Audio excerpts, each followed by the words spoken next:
So here what I'll say for ID comma char enumerate. So okay, so basically today we are starting with RNN. So when we say RNN, we have covered these commands yesterday, and today we are starting from here, where I have been telling you the meaning of enumerate. So if I'll do like this, okay, char, and say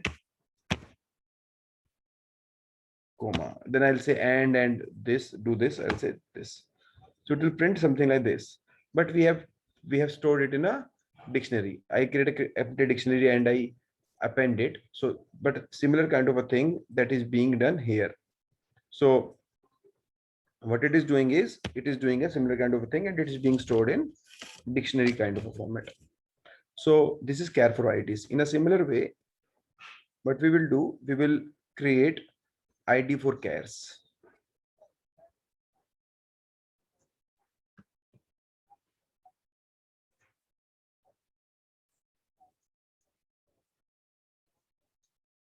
I'll say like this. So here what I've done just then is IDs for chars is equal to a dictionary is being created. So I need like the way I want it to be printed is ID char for ID comma char in enumerate chars. Why enumerate char? Because chars has the total number of things that we want to show. That is here. Chars are the total number of characters that we have, sorted amount of character. So I want ID to be assigned to them. Earlier as well we have assigned ID. Here as well we want to assign ID. I'll say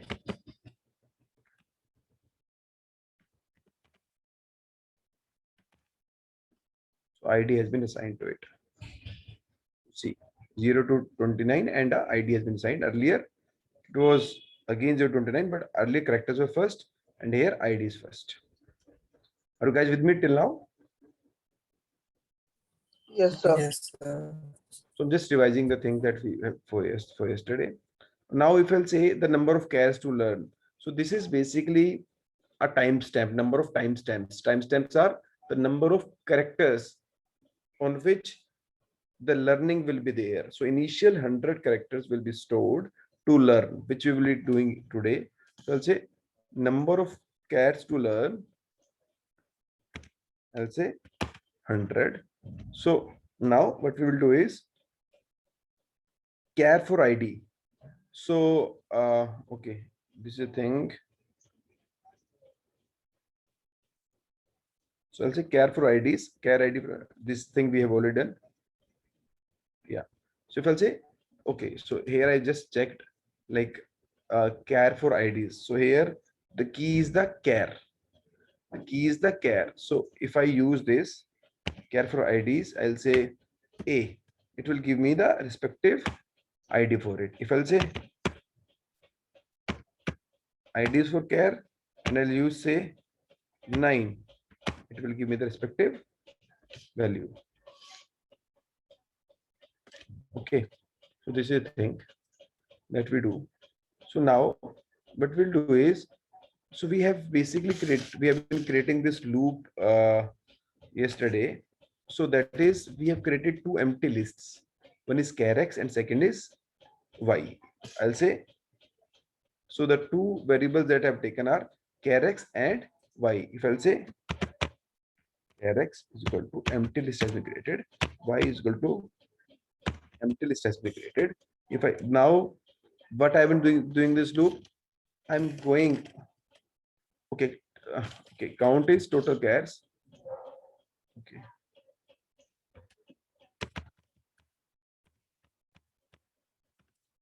Total chars is 1860 minus number of chars to learn.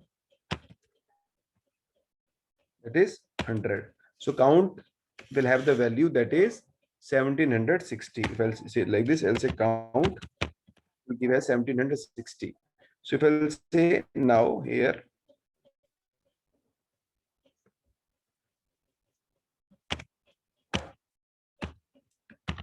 for I in range, it will start from 0, it will go till count, and it will be increment of 1.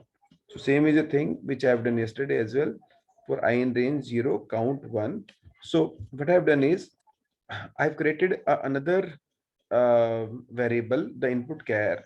So where, how it will, okay, let me show it out.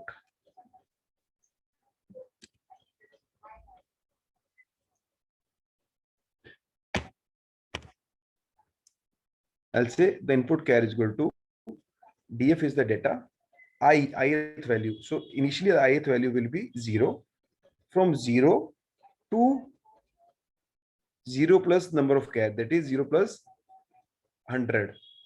So from 0th to 100th value, it will start storing in input char. So at the end, it will store 1760 to 1860, that example which you have seen yesterday. The output char is df. I is basically, initially it is 0 plus number of characters, that is 100 first character is a character that is being stored here. And here what I am doing is char.x, that is the empty list we have taken, dot append char for IDs. Char for IDs is where character and their ID has been stored, and I put a value for the input chars. So whatever IDs that are being generated here, the character will be returned for the same and being amended in the charx variable. So let me show you it as well. Shift enter. I'll say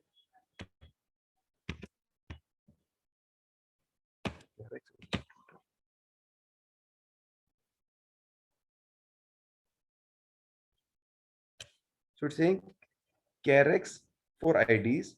So character for ID. So first is character. So the input char has, if I'll say the input char,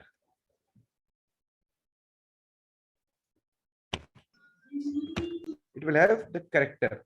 So first value is S, that will go here, and it will say char ID A. A is basically this S that will go here for S in the input chars. S in the input chars. So this S, char ID for S, the value, the ID for S is, if I'll say char for IDs, if I'll say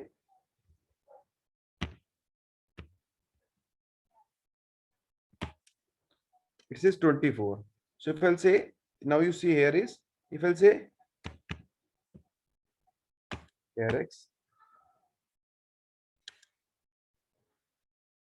the first can be space. So it says 14, 11, and 23. It's a third. So first is this, second is space, and third is S. So that is the thing that has been going here. Now, the thing is, okay, guys, any doubt till now?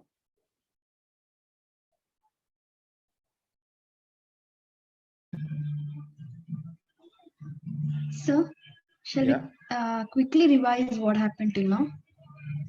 So I've been revising get the continuation. Yeah. So I've been revising the thing that we have covered yesterday, and now I've been, after this, I'll be continuing. Okay. So you want, okay, sure. I'll do it fast. Okay. So this is the entire loop that we have written till yesterday. Just give me a second.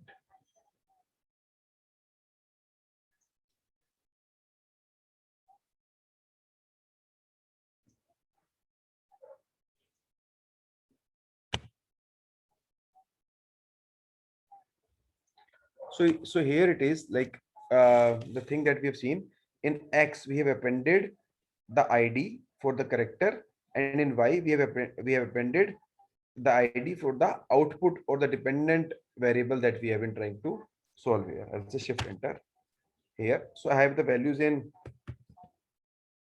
charx, and I have the values of y as well. So I'll say here, I'll say y again.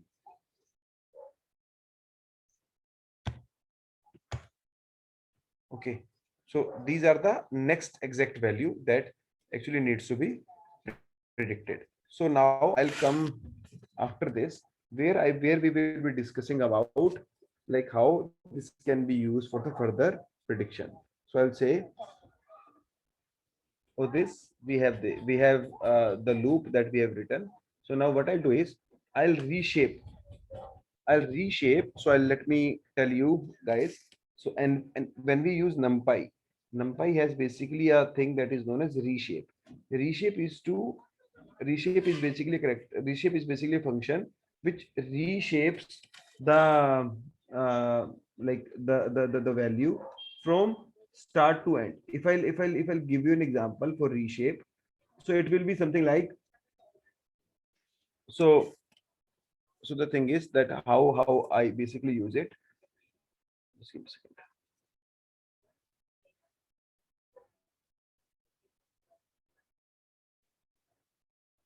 So if I make a array, so if I make a array, say ARR is equal to numpy np dot range, np dot a range.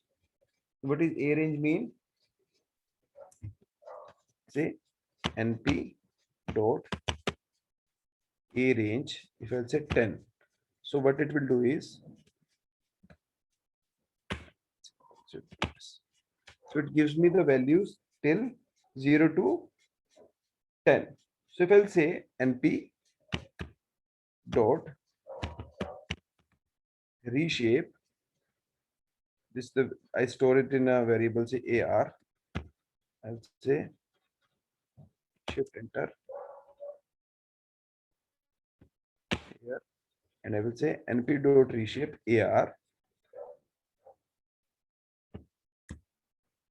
in 5 comma 2. So what it will do, it will, so if this is the value that we have done, like AR, so what it will do is it will first show, I'll say AR and like this, shift enter.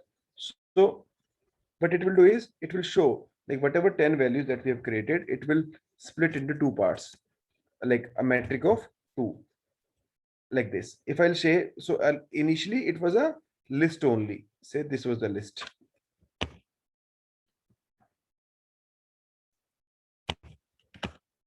This was a, just give me a second guys.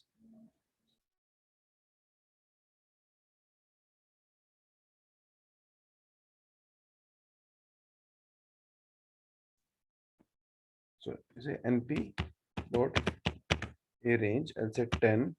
So it will give the single list. But when I use 5 comma 2, it has divided into 5 lists of 2 elements. If I'll say comma 1, so which means again a list will be created. I'll just see this. So now we have 3 lists. Initial 2 lists are to store a 2 elements. Initially we have 5 lists that are created: 1, 2, 3, 4, and 5. Within every list, there are 2 elements which are further stored in a single list. So this is a reshaping which we have done. So here as well, what I'll do is I'll reshape. I'll reshape my entire content basis, say x is equal to np dot reshape. I'll say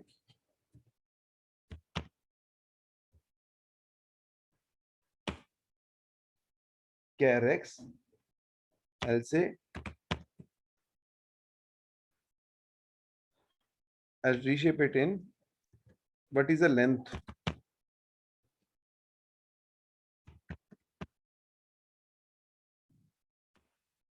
of char x. Then I'll say number of chars to learn. I'll say 1.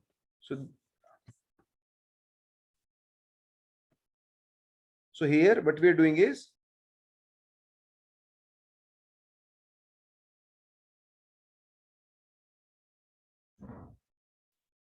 So here char x is basically the like the unique set kind of a thing.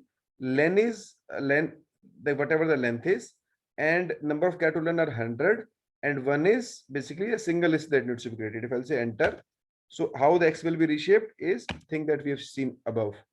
So three kind of a metric have been made. So earlier when we did this, okay,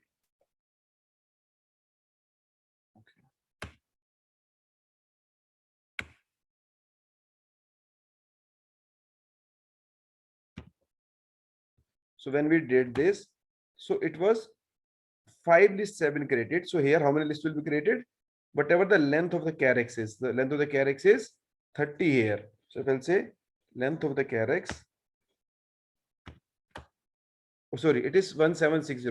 So 1760 lists have been created with every list is having number of chars to learn are 100 elements and one at a time in a single list. So if you see like this, it will have the 100 elements one at a time, then it will go to the next one.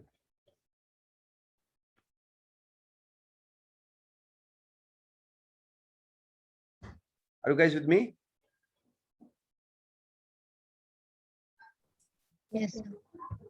Now what I'll do is, so this value is 1, 24, 14. So I need to standardize these values. So this will be in a particular range. So for standardization, so this is basically the reshaping I have done. So here we have, what we have done is, we have shaped the input, we have shaped the axis input in form of say 1760 lists, each containing 100 elements, where every element in separate list. Is it fine, guys? Yes, Yes, sir.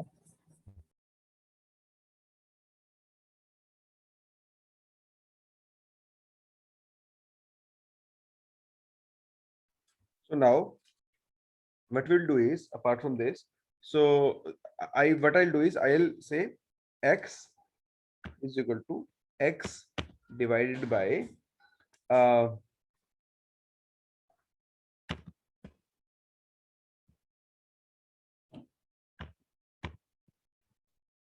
numbers of unique chars. How many unique chars are there? So how many unique chars are there?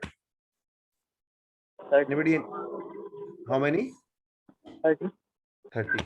So if I'll divide every number by 30, then, or any random number, say 1, 2, whatever it is, so it will be the value that can be bit lower. So this, it's a normal like the scaling kind of a normalization kind of thing that we're doing. So the x is equal to x divided by float, or else a number of chars to learn as well. The values will be bit smaller. So it's not XO, it will be a caps X, I guess.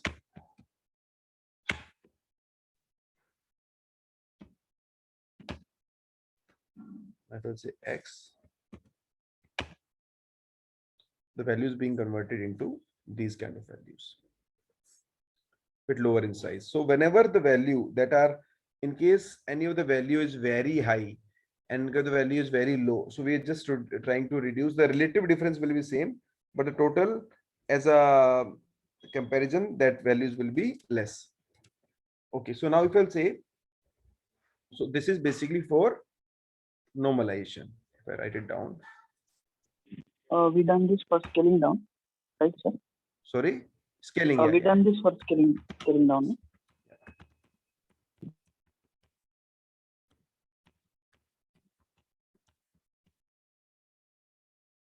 Okay. Now what we will do is, so in our previous seen an example, we have converted y to categorical. If I'll say y, what is the y right now? Y is basically the values like this. So whenever we apply this kind of a networks, we actually want this output to be converted into a categorical format, so the dense layer will be able to match or reconcile. Just give me guys.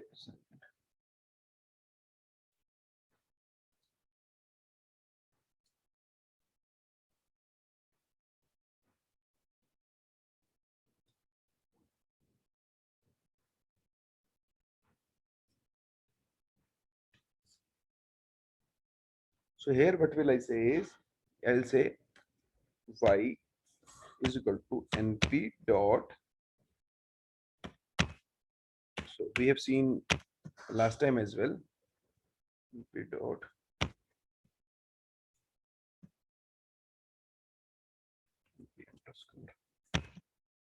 utils, np underscore utils. I'll say to categorical and I'll say y.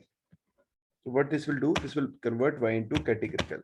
So the way, let's example, if I'll say the values that are, so here third value is 1. So here it will be, so it will be at the first place 0 1. Whatever the thing is, it will be stored in that place. You will say y 0. It is being placed at 0 1 2 3 4 5 6 7 8 9 10 11 12 14th place. So the initial value is 14. So it will just convert it into a categorical format, the thing that we have seen in CNN as well. It is like hot encoding. Yeah, similar to it, but in a different format. Okay. So I'll say now I'll make a model here. I'll say model is equal to sequential. Sequential is a model that we have been building here. Sorry, here only. Model is equal to sequential. This is basically a sequential set of model we are adding. So we are making, sorry, the model dot add. I'm using LSTM. LSTM as a model. So I'll say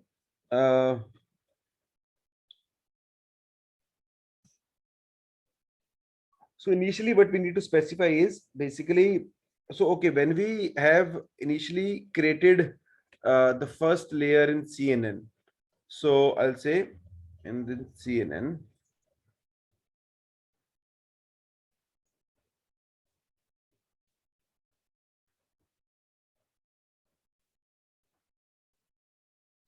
we have specified an input shape here. So here as well, if I'll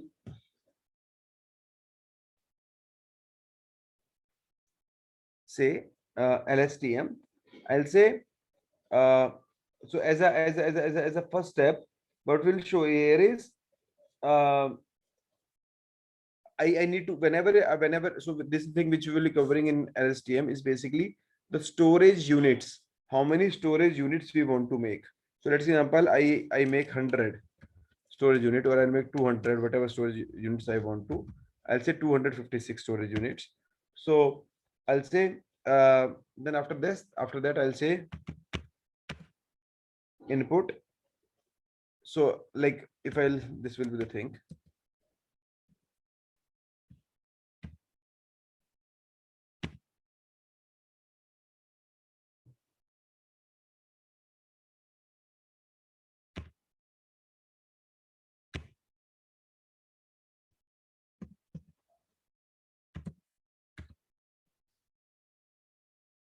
What will be the input shape is equal to, I'll say, so here I need to, there we have specified like the so here what we have specified is input shape 28 28 1. So that is the shape of the matrix. I'll say here, sorry, shape is basically the, so the shape that we have is, so if I'll say X dot shape of say 0th element, if I'll say, okay, X is skipped.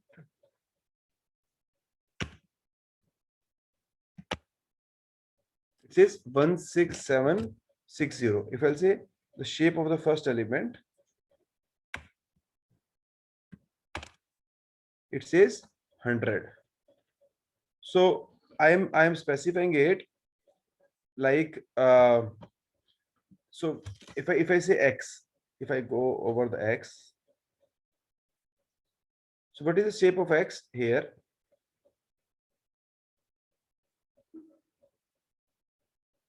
So we have 100.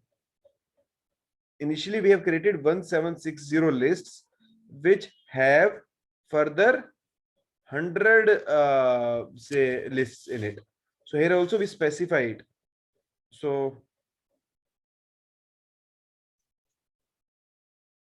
I'll say shape is X dot shape 0 comma X dot shape 1.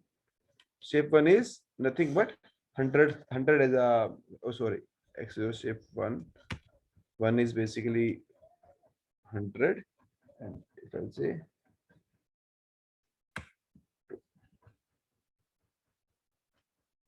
I'll say here I've added it. So what I'll say is model dot add dropout. So dropout is basically the layer that is basically used to deal with overfitting.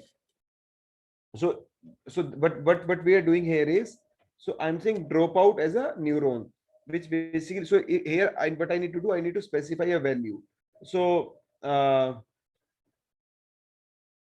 at every step 20%, say 0.2, 20% of the faded neurons or the values will be dropped out by this.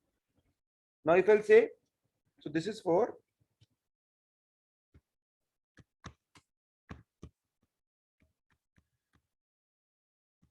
the thing which is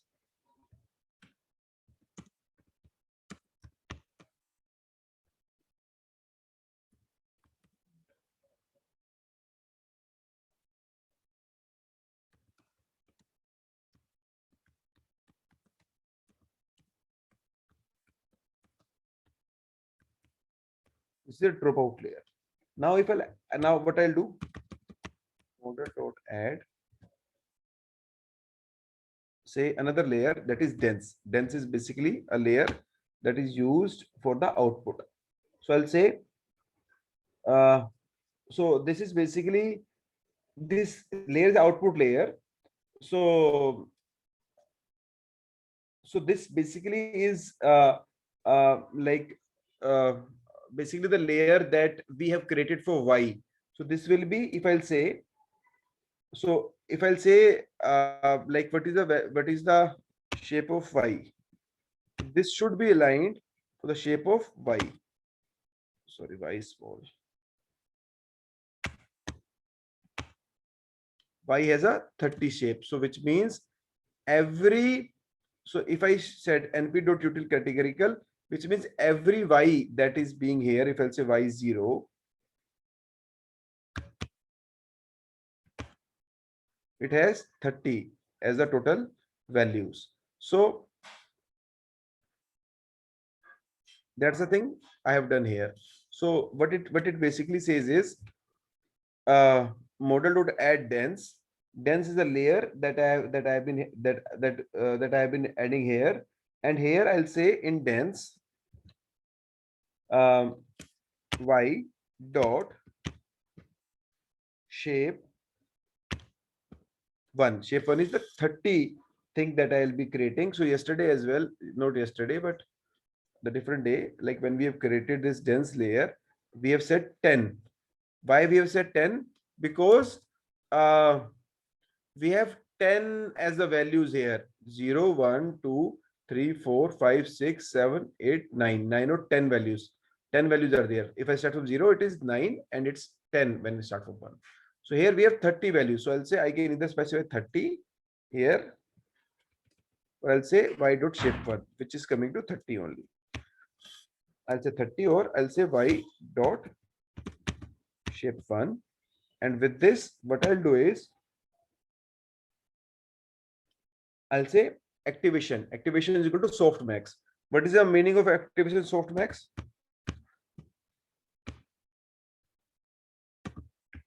Anybody, any idea?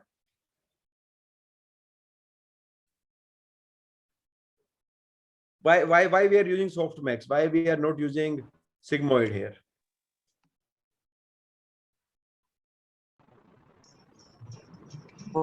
It's because multinomial. Because Multiple categories are there. yeah, you are right. In the output, Multinomial distribution. yeah, it's a multinomial distribution. So we are using softmax. If it would have been a binary kind of a scenario, then we will be using sigmoid. I'll say use it like this, softmax. If I'll say now model dot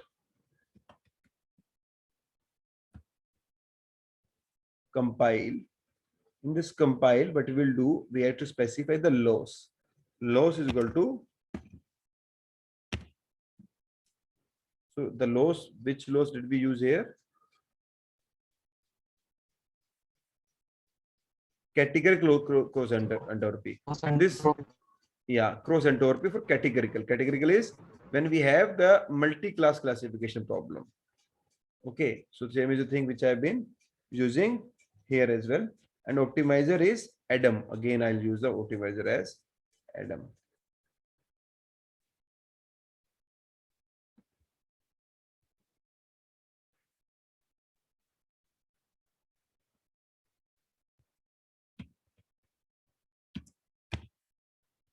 Okay, so here another thing which you guys should notice is, which I would like to tell you at this point of time only, is that now whenever we are basically predicting something out of it, so there we don't have any measure to actually check the accuracy. I'll tell you how, because we have a, okay, I'll tell you this when we will be going to that. Okay, so if I'll go here and if I'll say model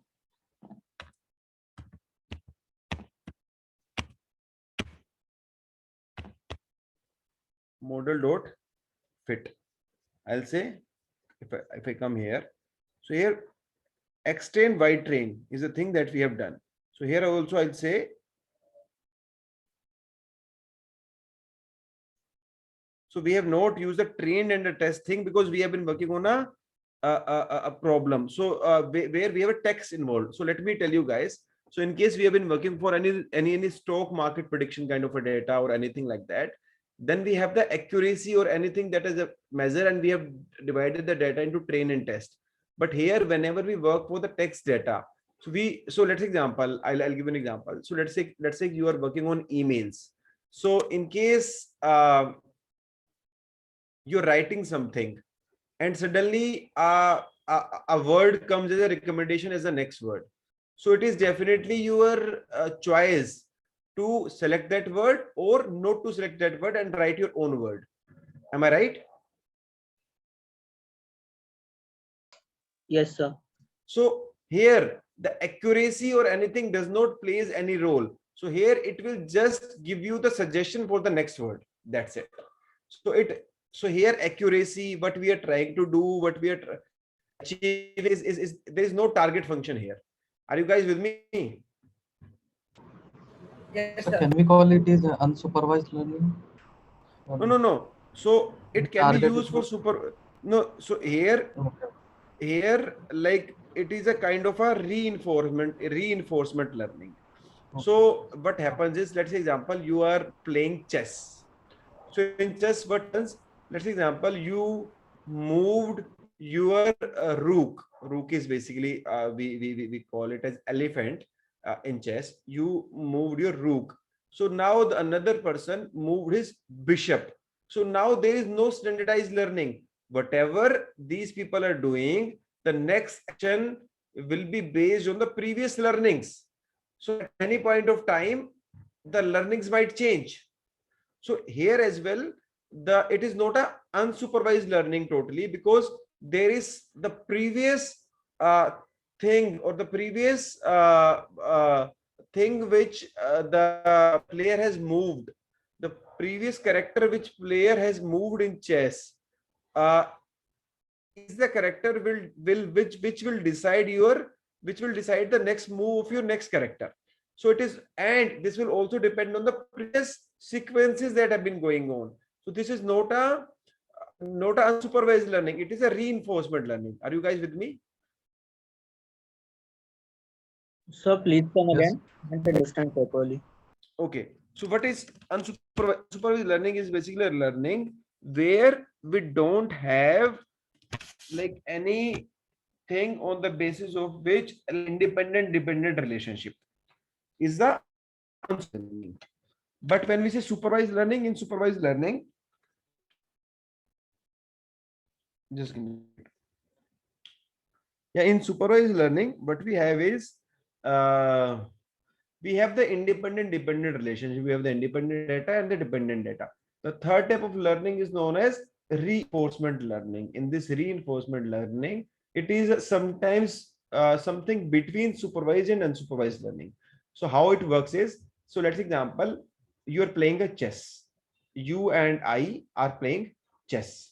So what happens? I moved my um, rook, elephant, and you moved your so let's example, I have been playing chess with computer.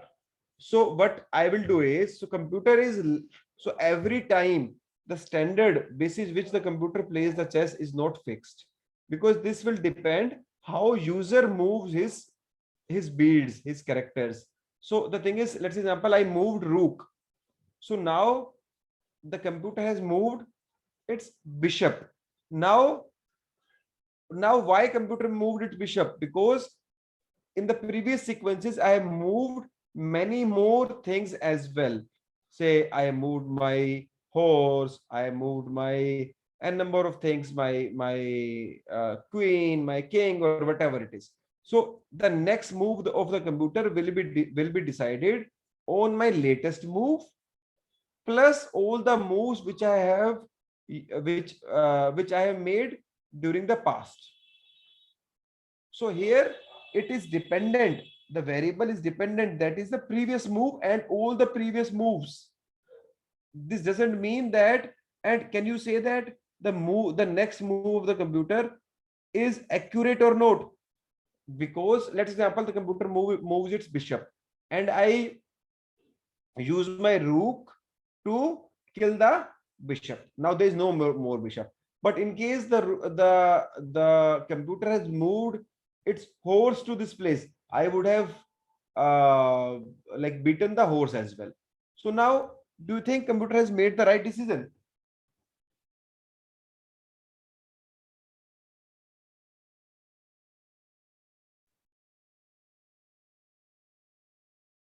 Hey guys, I'm asking, do you think if the computer has moved the rook in the, sorry, the bishop, that is known as camel in the chess, and I have beaten the camel with one of my characters, say queen or king, whatever it is, and in case the computer has moved horse in place of camel, then I would have beaten the like the horse as well. So do you think computer has made a right move?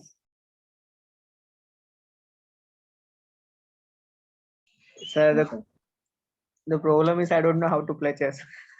Okay. That don't understand your sample. Okay. So Sir, the thing, yeah, you are meant please. to say is that it is not dependent or it is dependent.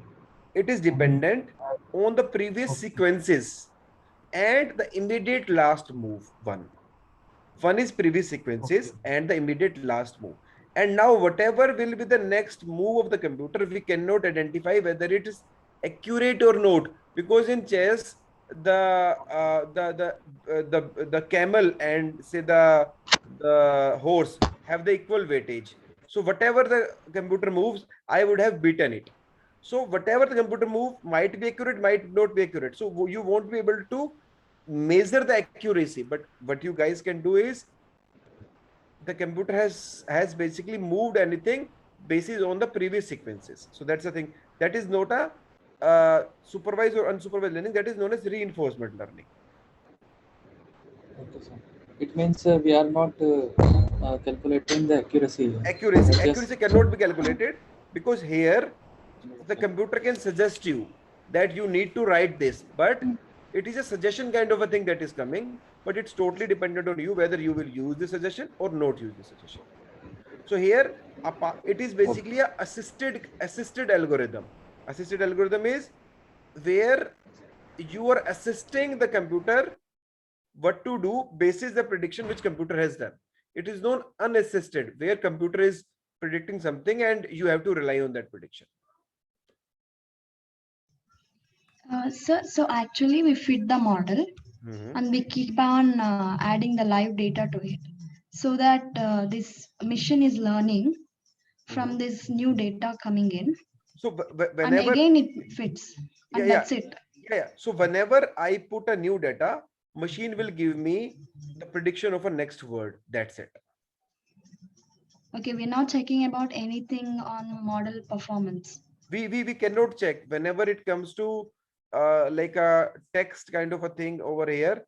We have a we so whenever even you get it over the emails, so with the increasing data, the model itself is becoming robust. But you cannot say at any point of time that Gmail gives say 98% accurate predictions on whatever you're writing.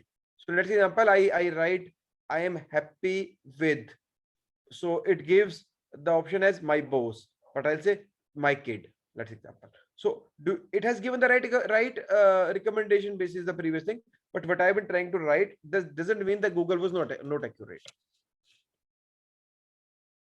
So it is like the for loop, infinite loop in which the machine will learn automatically. It is not a indefinite loop. It is basically Infinite whatever. loops, actually. No, it is not an infinite loop. It is basically when here the machine will, as so right now the data that I've used is this data, say this data only, whatever the limited say 30-40 lines I have, this data. So as we Yes. keep on writing more emails, and Google keeps on storing it on the back end, say now, then whatever the Google will be opting for it, whatever Google will be throwing, and if the same is a thing which I have been accepting, say Google has given me say 5 suggestions on email, out of these 5 I have accepted 4. So with that you can say the Google is say 80% accurate, but there is no other measure to check the accuracy from this model only. Okay. Hello, sir. Yeah. I have a doubt here. In this layers LSTM, won't we use activation function? So here the activation function that we've used No, here no, is, the in not in denser, in LSTM, in the first layers. so yeah, let me explain you LSTM first, then you will not be asking this question. Okay. So epochs, here the epochs will be small because I have a very small data. So if I want it to learn multiple times, I'll say 20, let's example, or whatever. It will not take too much of the time. So I'll say batch size.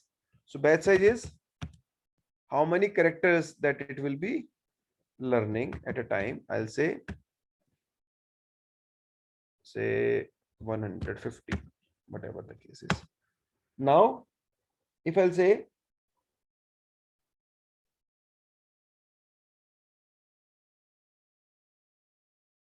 okay, I'll turn till here only. I'll say shift enter.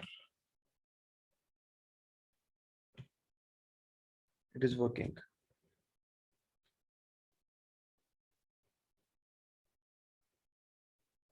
Oh, okay. Yeah, it is taking 28 seconds for one. So let it run.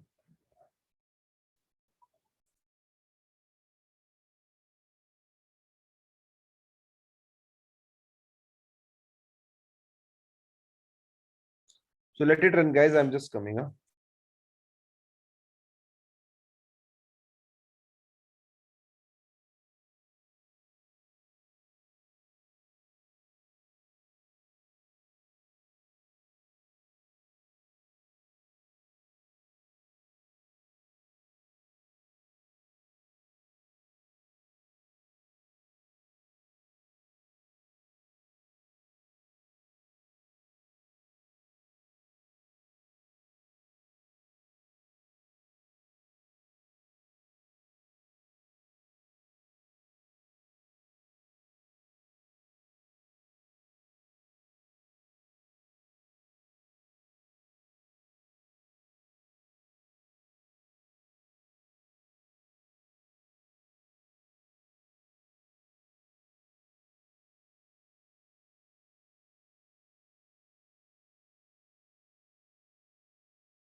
Okay, so I guess I specified more number of epochs. I thought it will take 2-3 minutes, but it has been going to 21 second each. And you see like the loss that is there has started reducing to 0.99599724040587. So here, so I guess till 7 epochs it was fine, because after 7th epoch the loss has came to saturation. After that the loss has not been reducing much. So guys, what we have been doing here is we have been trying to estimate the uh, the next word prediction, the next character prediction. So actually what I've been doing, I've been working on the end part of the code where I can actually get the right word and the right prediction, but I'll show you whatever I have till now I worked for. So the epochs are just coming to end. So it's 17th epoch.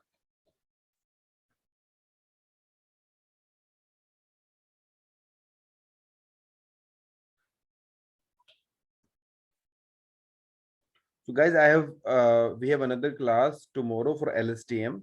Then I'll be breaking for this AI course. And on Saturday, probably we will be covering with, say, in case you want to cover, I'll be covering with Arima, or I'll show you the EXE kind of a thing that we need to make. Any other thing with which we have been left out? Sir, same. Sorry, come again. Timings are 3 to 5 only. So I'll let you know tomorrow. Yeah. Okay.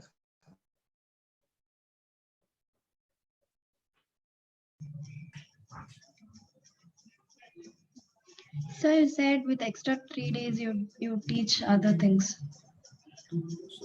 So yeah, in case you just have a word with the respective you counselor or something, and I'll take 1-2 days extra for some teaching of the like how the project implementation works and all these things. If you want me to, then I'll cover that as well.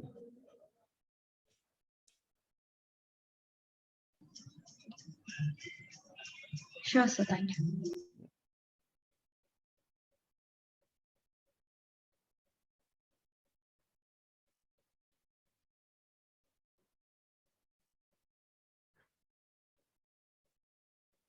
So it's ended. So the error is loss is 2.9 only. So there is like if we would have stopped at 7th or 8th epoch, then also we are fine. So the maximum it has gone to 2.9. The minimum is 9955 9940 and then Sir, 39. Yeah. sir, is there any valuation process to know what is highest or lower, or what is minimum or maximum loss? So the thing is, what you need to do is the time when this loss, the reduction in the loss is very less. So that is the time you should stop at like the number of epochs that you're running, or you can change the batch size as well in case it is required. Yes, sir. So now there's another important concept. So how do we predict? So just give me a moment. I'll say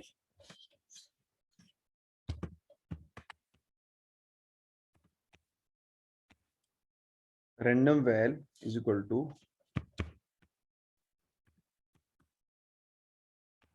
np dot random. So okay, let me tell you. I'll say np dot random, and I'll say sorry np dot random dot rand. I'll say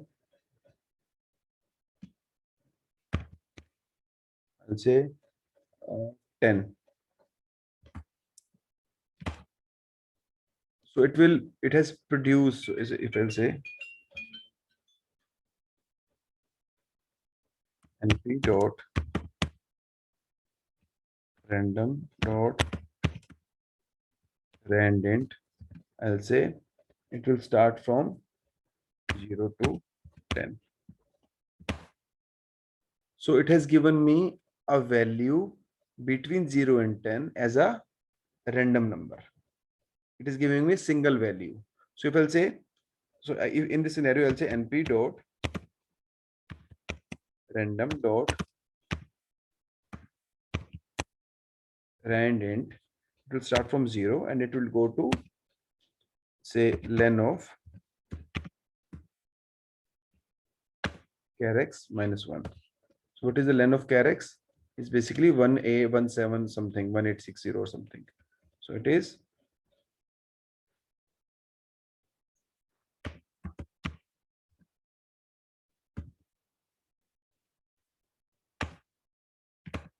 1760. So it will give a random value between 0 to 1760. It can be any value. I'll say random. I'll say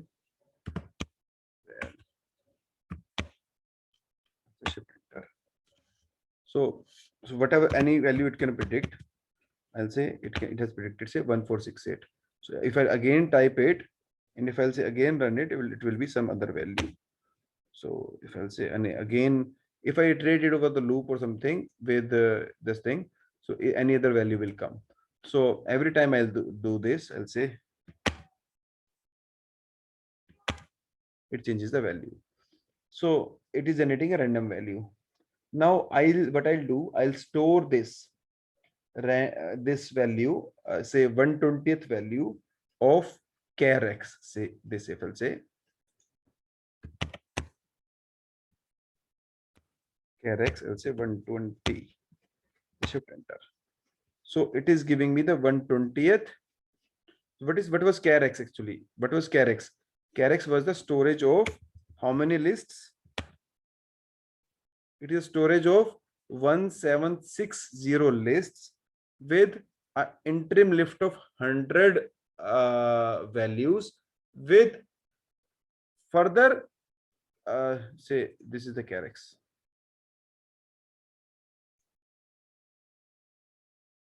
See here, this is the char x we have.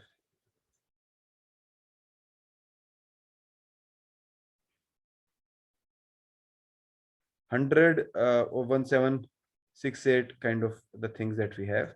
So if I go up,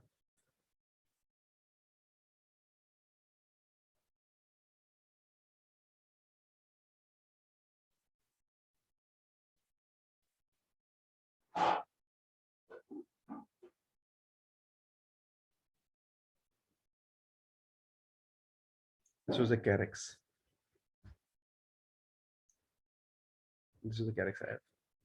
So the char x that we have amended in this for loop, if you remember the char x, this one.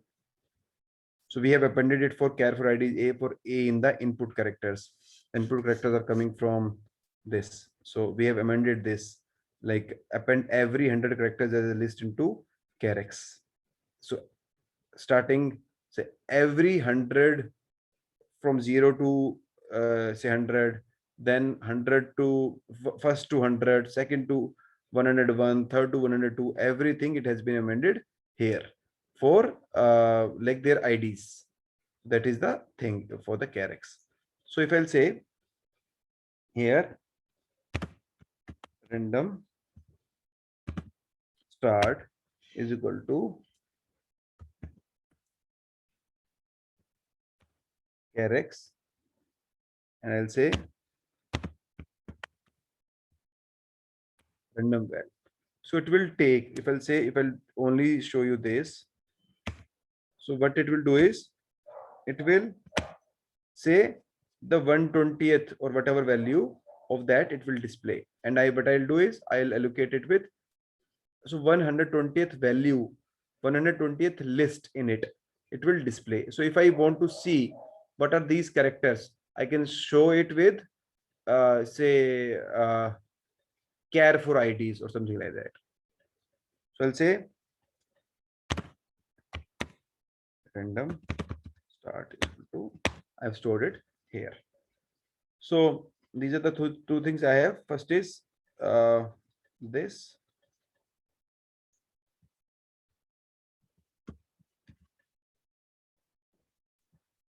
Random start, and second is random char. So here what I'll do is x is equal to np dot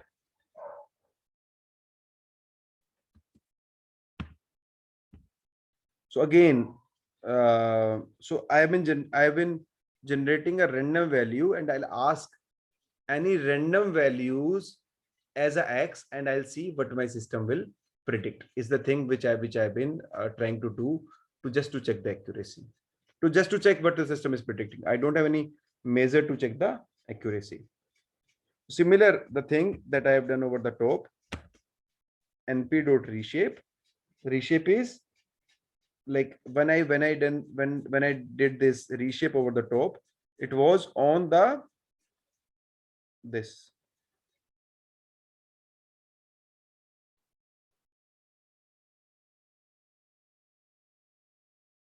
This Carex was basically the input kind of a thing that we have been trying to give here. That was a thing that I have reshaped earlier. Okay, so here also I'll say now instead of x, what I'll supply is random start.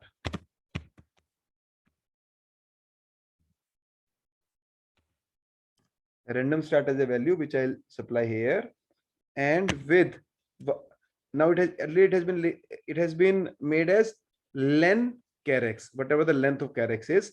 Now I'll specify here is 1 comma len random start comma 1. So any question anybody has till now?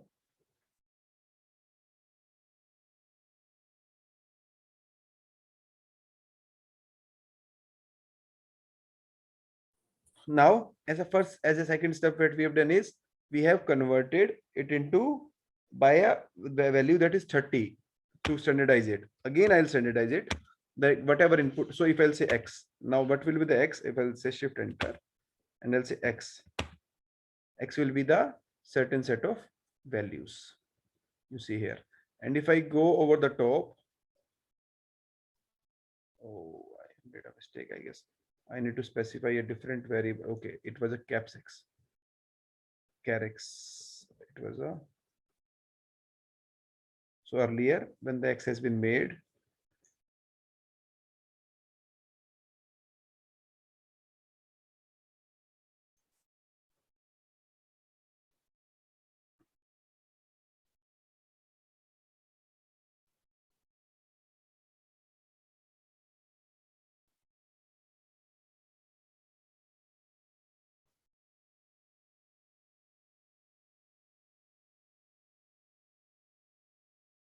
so it was, let's go. Yeah, x is good np dot reshape.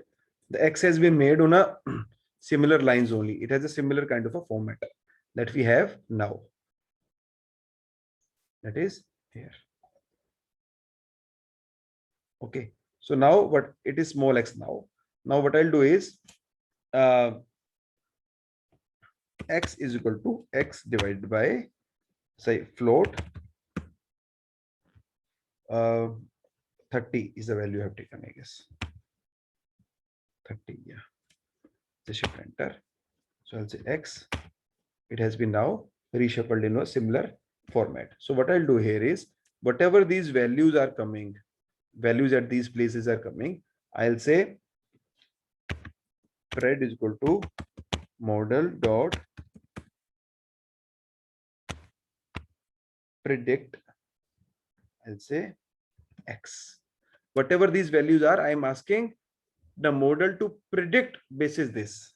The model will predict like this. The model has predicted how many values?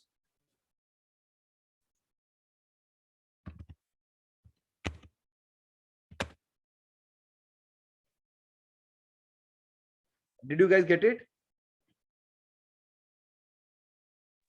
So one doubt here, float of 30 is the length, no? So like whatever length we got, we should take that 30 value. No? Yeah, so why 30 here is because earlier when we have standardized the x, because to bring the previous value and the new value at the same size. So what earlier what we have done is, now you see here, we have done x is equal to x divided by float unique number of characters. So this number of unique characters are 30 only. So here as well, if you, what we can do here is like this. So we should pass the number of unique characters over Yeah, here. yeah, that is 30 only. So Okay. yeah, you Okay, sir. can say like this. Like this. I'll say shift enter. I'll say x. It will be, sorry. Enter. And I'll say model.predict x. It has predicted. Now what I'll do is, it has predicted something. Now what is this thing? I'll say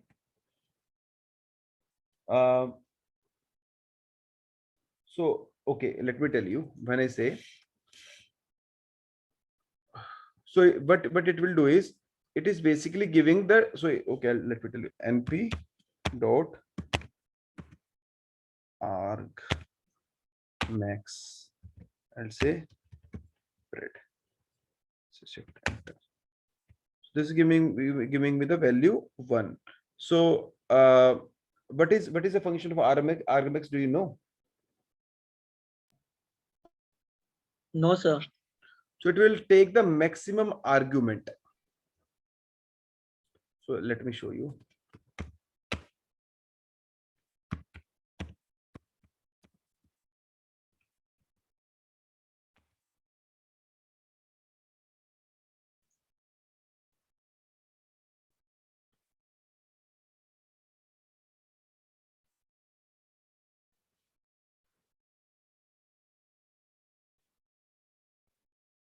So NumPy is geek only. It's saying geek.a range shape 3/4, and it says geek.argmax array. Array is basically this array only. So it will show here, this is the input array. So it has picked the maximum element as 11. So whatever the maximum value that is coming here is that value it will pick from here. Did you get it?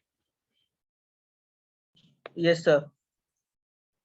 So now the thing is, when I say np.argmax, so what I'll do is, I'll store it somewhere. I'll say index equal to np.argmax, and I'll say spread. So I'll say I2 is equal to spread 2. So shift enter.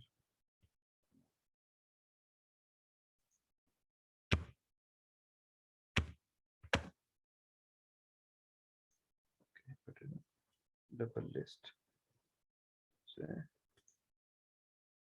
okay. Spread. Say restricted. Spread. And say okay, I'll skip this. I'll say I'll take this value as 1 index. So what I'll do here is random start is basically the value. I'll take another so random start is a thing that I have taken over the top. That is, it is basically the like the random value of the character that we have been characters that we have been using. I'll say random start dot append. I'll say index. So what is the random start initially? It was a value. Shift enter. It was a value. So now the next prediction, for this I'll say random start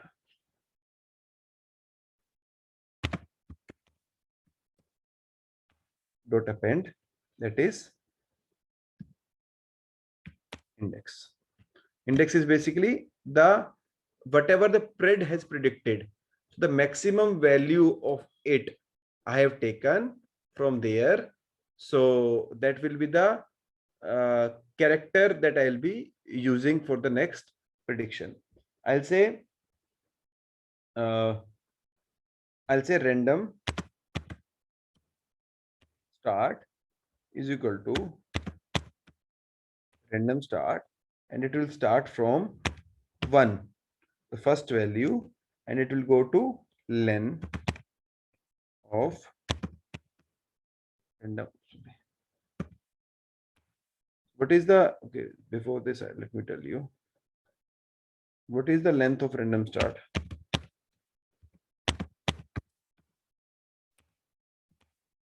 Is 102. 100 plus the thing that we have appended. So 101 plus the thing that we have appended. So initially there was a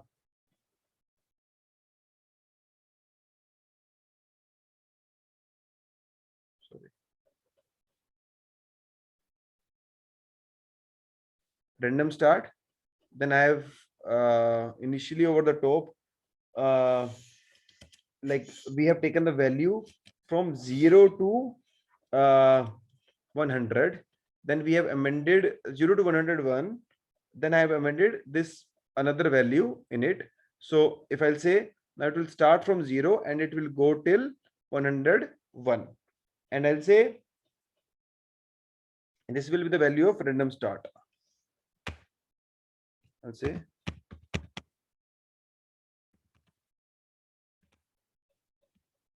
enter. This will be the value that now the final thing will come. I'll say print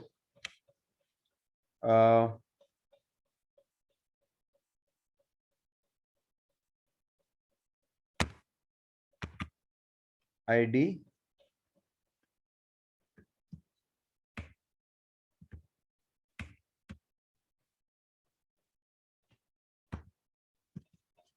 IDs for chars. IDs for chars.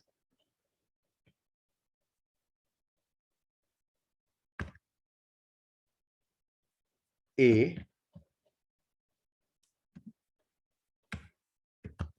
for A in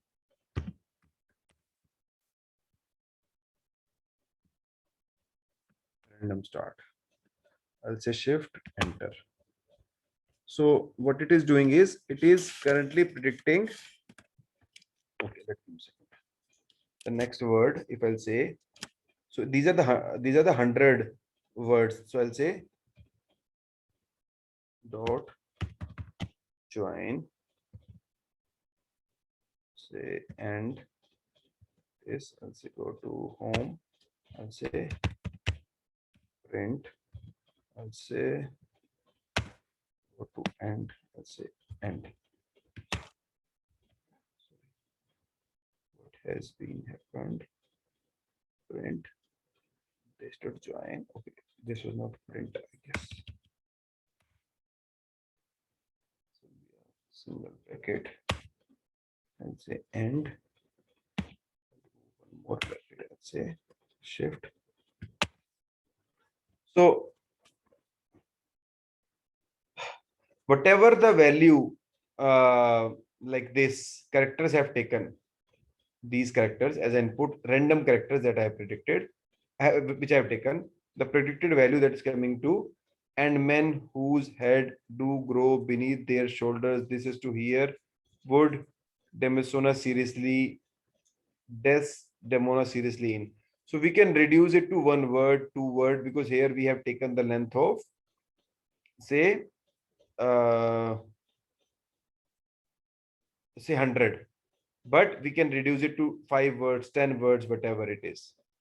So I know, like here I don't have any metrics to show you or anything else to show you how can I actually predict, but this is the way which I found with the help of which I can predict the text, whatever the random values are being thrown to the system, and RNN is predicting the same.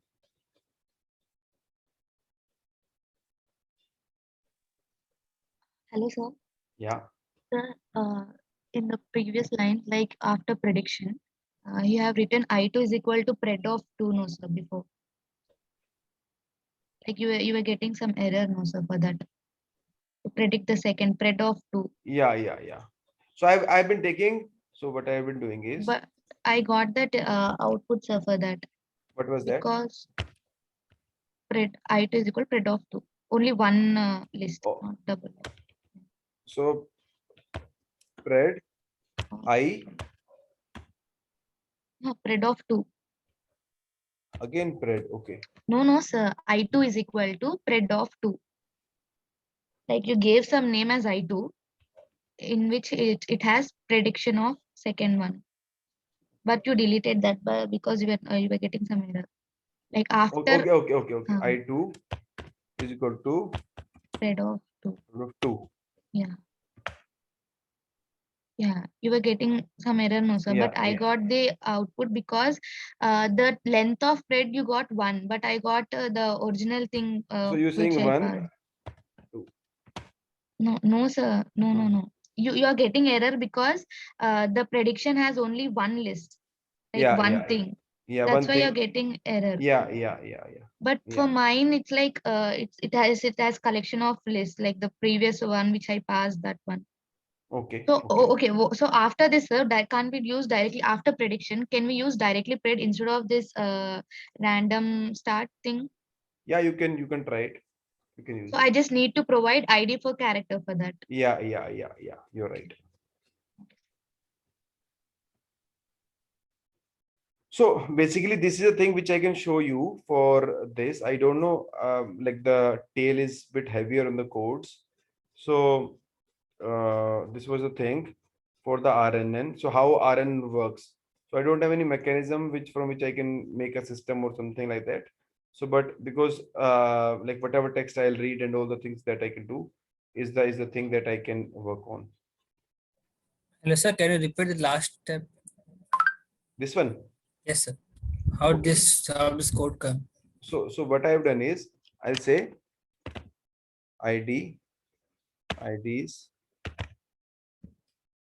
for chars. So ID for chars is say, so I've been repeating this.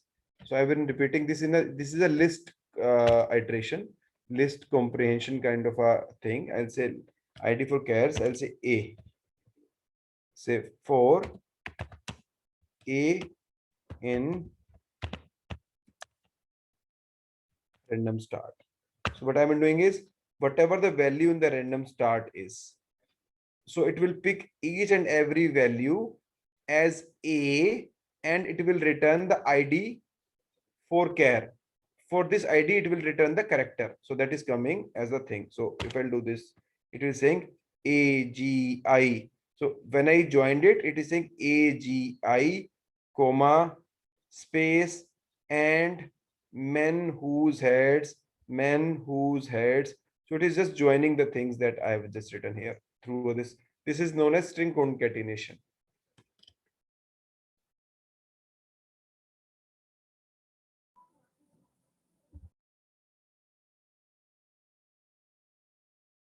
Are you with me? Yes, sir. Yes. So can you give one more example of it? With which? Sir, any one. I still don't understand how this came. Actually, our data was DF, and it is giving this right now. So the data was DF. So let me tell you, say.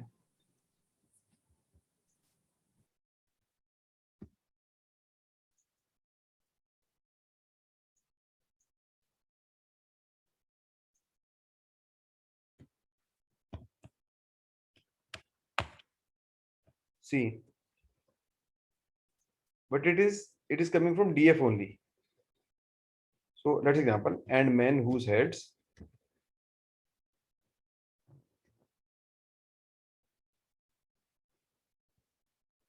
The another line is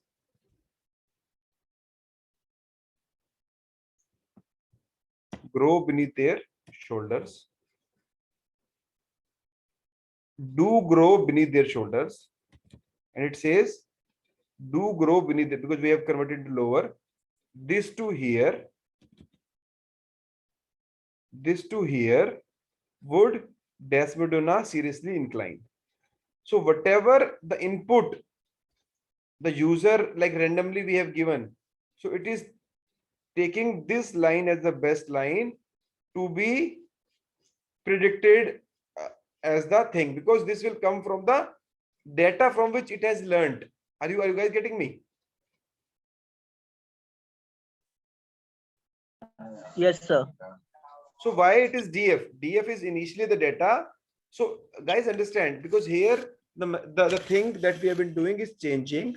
So earlier what we have been doing is we have been showing it in a form where we have a train data, test data, training, testing, and all the things that we have been doing. But here what we have is we have a different scenario.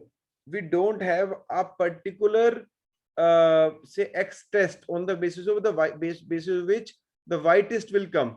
Here the X test is basically the small x that I've used over here, the small x that I've used here, and this small x has been randomly generated. So I've randomly generated a text and asked the system that what will be the text that will come after that. And basic it's limited learning on this data. It is just throwing this as the output.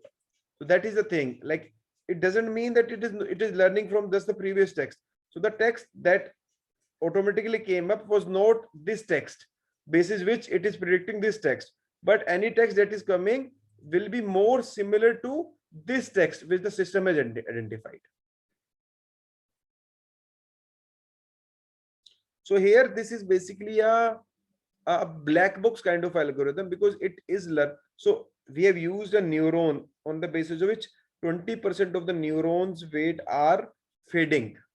You remember. So whatever it has learned on the previous tasks, 20% of the thing has been fading as well. And whatever combinations we have made, basis that the system has told us that this can be the next sentence. But this is not the scenario that this will be the actual sentence that will be coming out of it when we actually work on the data, because we have a very limited set of data.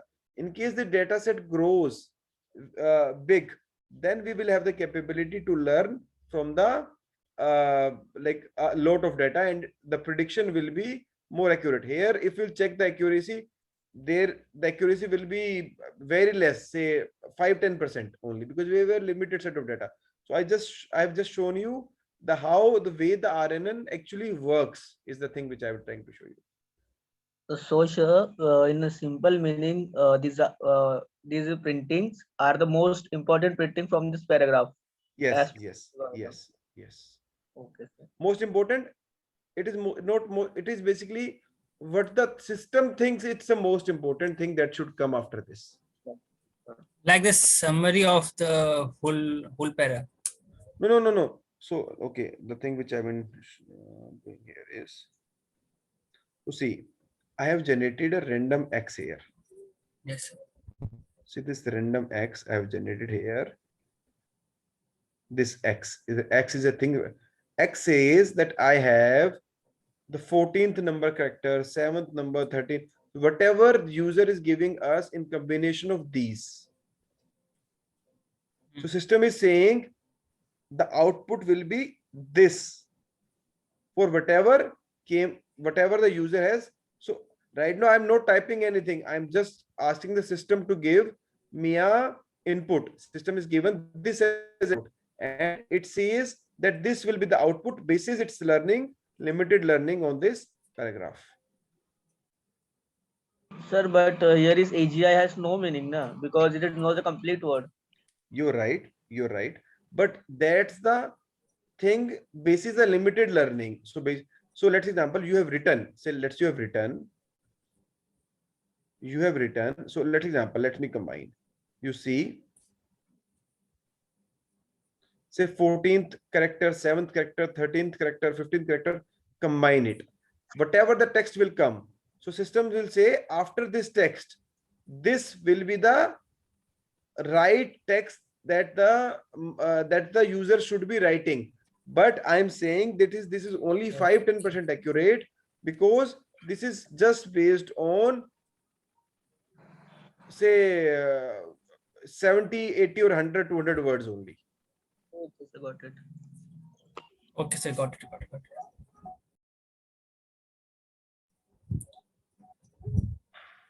Okay, guys. Yes, sir. Yes, sir. Got it. So guys, so basically the next topic that we need to cover is LSTM. So I'll see if I can start LSTM today, and we will be covering it tomorrow. So tomorrow I'll be finishing LSTM. So I'll just tell you the basics of LSTM, and tomorrow I'll start with LSTM is basically the a network kind of a thing. So what is LSTM? Anybody, any idea? So we have gotten basic idea about LSTM. So basically LSTM is basically long short-term memory. So when we say LSTM is referred to as a unit. So basically these are normally used when we are working on RNN. So LSTM, whenever we work on LSTM, they are with respect to the RNN only, basically, majorly. So it is long short-term memory network. So LSTM, the basic functionality of LSTM is to store the sequence prediction problems, the thing that we have seen right now. So here when I will be covering LSTM, so I'll be covering this RNN in more detail, where I'll be elaborating more on the LSTM layers altogether. So that is the thing that we will be doing. So it is a very basically a difficult area of deep learning. So this is basically a thing with which you won't be getting too much of the idea how it is performing, but we can just make an approximation like how it will work, what are the things that you can like solve using this RNN with the help of LSTMs and all the. So LSTMs, so rather than so basically how it works is we use networks with one input layer, one hidden layer, and one output layer. This is fully connected hidden layer memory cells, and we have gates into it, input gate, output gate, and many more gates, which will make an entire unit, which is basically a storage unit. So LSTM is more of a theoretical kind of a concept, but the usage is within RNN majorly. Are you guys getting me? Yes, sir. So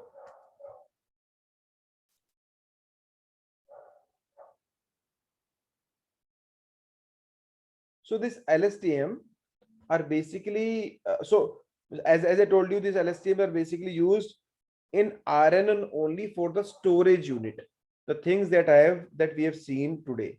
So LSTM cannot be of two types. One is unidirectional, second is bidirectional LSTMs, and many more like sequential RSTM, or these are the LSTMs that we have. So I'll be covering these LSTMs tomorrow, where we will be discussing about the types of LSTM, how the LSTM storage is being made. So like when we say LSTM into the practical kind of a scenario, it is basically a 1 or 2 lines of codes with the help of which we can make it. So LSTM within itself is basically a long short-term memory. These are the networks, but these are not the networks which are based on some kind of activation functions and all the things. These are the networks with the help of which we can store the sequence of events. This is a way of storage. Long short-term memory networks are these. These are. So these only provide you the way with the help of which you can store the units or the cells in a capable format. So I'll cover this in detail tomorrow. So till now, any doubt which you have? So we have covered basically the RNN. Any doubt which you have till RNN, say CNN, NLP, or anything? No, sir. Sir, LSTMs are different and LSTMs with gates are different, sir. No, LSTMs have the input gates, have the certain gates. So when we say LSTM, it is of different types: bidirectional, unidirectional, and many more directionals, which use gates within itself to basically store the sequence of elements over here. So let me show you. So, sir, so in gates we use activation functions, no, sir, to which neuron should activate into input gate or to forget gate, like that. We'll use activation functions. Yeah, but those activation functions are not with respect to so there we don't have the we have the activation functions, but they're like the activation function that we have used in neural networks. There's a wide range of activation functions, but there the activation functions are just for the sake which of the things to keep and which of the things to forget. That's the only thing of that. So it's inbuilt. We generally don't define those activation functions. Yeah. So if I'll say LSTM diagram here.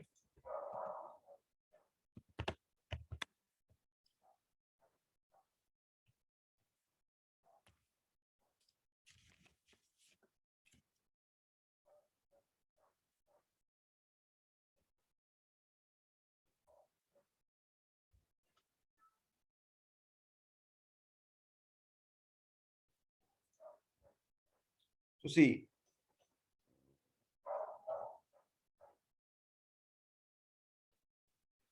this is RNN that we have seen. So RNN has limitation. The color of sky is, so it has certain limitations. So which I will tell you when covering LSTM. So that's why the LSTM has came and they have covered those. So LSTM is like this. This is cell state. This is a cell state, and this is basically the thing like the state that is basically used to for the storage that we have been doing. Then it has multiple states. So let me show you. This is the current architecture.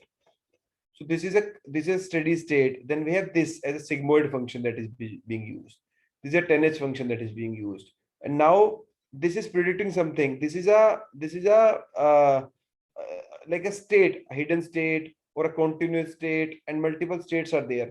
When the information is being flowed, where the next value will go will be dependent on the previous states that we have. So you see here we have a gate, forget gate. This forget gate, how it is working, and all these things, which of the things to forget.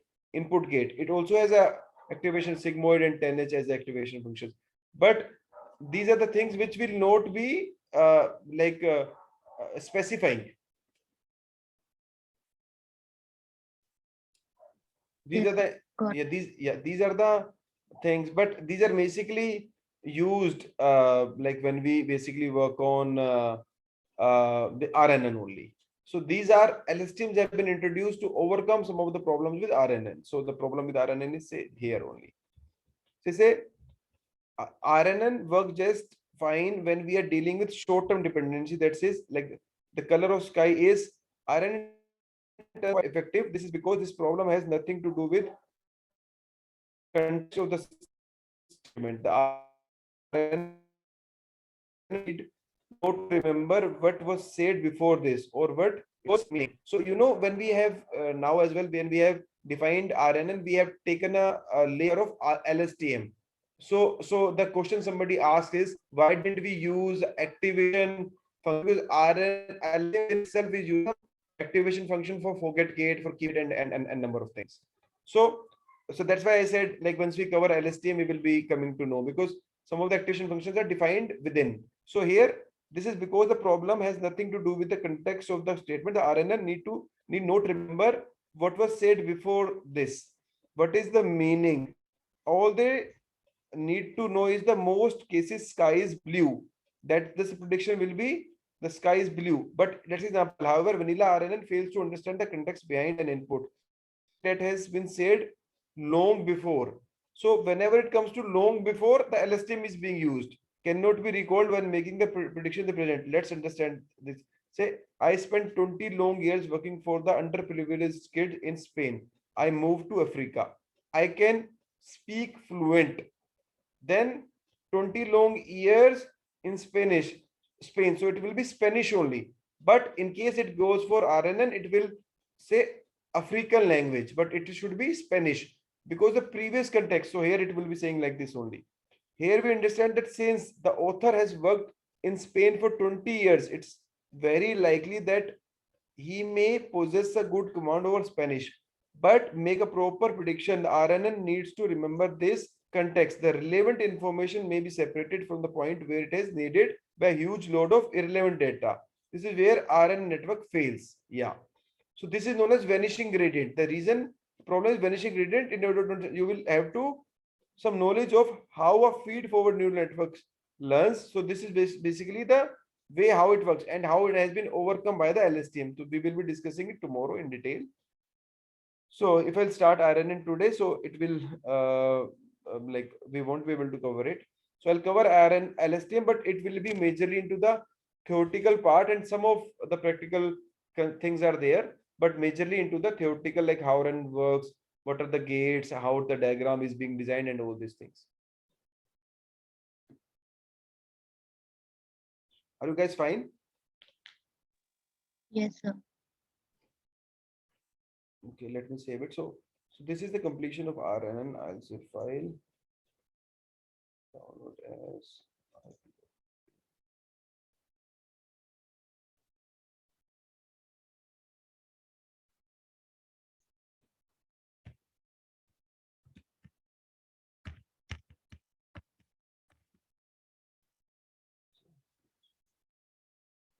Okay, guys. So we will be meeting again at 8:30 tomorrow and covering the last topic that we have left with. Then on Saturday we will be covering the things that we have been discussing. Okay, guys. Thank you, sir. Thank you very much.